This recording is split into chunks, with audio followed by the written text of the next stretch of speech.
Hey, Jay Williams, Waterfowlers for Christ, and author of Committed to the Call, a 365-day waterfowl hunter's devotional. I'm going to read you a story called Shocked. One beautiful dark morning, my partner and I had set out with his dog to our favorite hunting spot, a shallow cove within a small bay. The dog was anxious and jumped out of the boat as we beached in some muck beneath the shallow water. He was fine though. He was just checking out the scene quietly and staying close by, so we went about our business.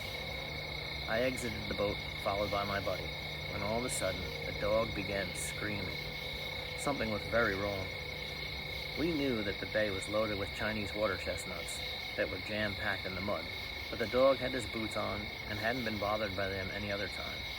My friend called out to him, but it seemed as if he couldn't hear him over his own whimpers, and then as suddenly as it had begun, it all just stopped.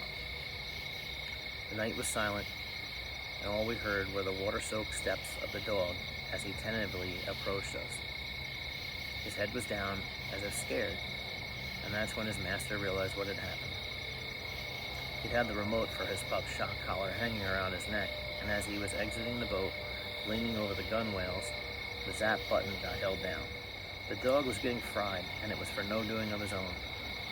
It was just a very unfortunate situation. Sometimes in this life, we seem to get zapped for no good reason, especially when we are still wandering in darkness. Life knocks us down again and again, and we don't understand what we have done to deserve it. Often we lash out, blaming God, or we use our pain as a reason to deny there even could be one. But the truth is that the same God that disciplines those he loves also makes the sun shine and rain fall on both the just and the unjust. God doesn't over-discipline anyone or zap us by mistake. He corrects those who belong to him and desires that all men who aren't his turn to him. The Bible is very clear that it is the goodness of God that leads men to repentance, not his wrath. Just like my buddy's dog, our earthly pains come from an earthbound source or master.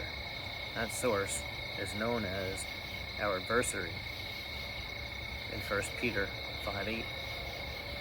Revelation 12:9 identifies him as the deceiver of the whole world. 2 Corinthians 4:4 calls him the God of this age. John 14:30 reveals that he is the ruler of this world.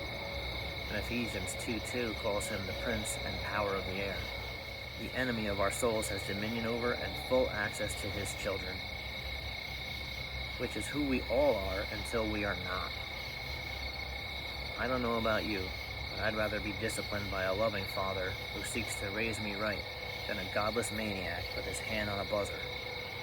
Are you still finding yourself shocked?